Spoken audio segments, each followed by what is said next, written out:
magic sarap, breadcrumbs, ayan, 2 itlog, pagkatapos paminta, 2 takal din ng asin, then lagyan natin ng oyster sauce, ayan, para mas malasa siya guys.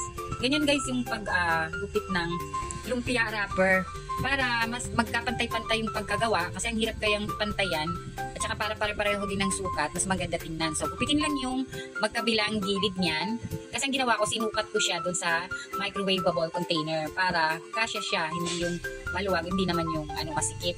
So, ayan siya guys. So, hindi ko kasi ma-master dati yung pagbabalot eh. Magkakaiba ng sukat, yung haba at saka iksi, ang hindi tuloy maganda tingnan, ang pangit ng presentation niya. So ayan guys, nakinuod lang naman ako dito sa TikTok paano magbalot ng mas maayos. Ayan.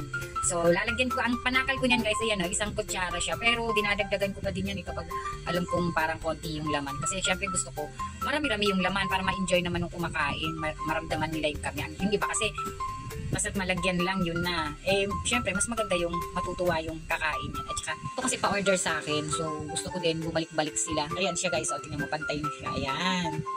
So, ayan na guys yung aking finished product. Ayan. 12 pieces ang laman yan per pack. Tapos, ayan. Order na kayo guys.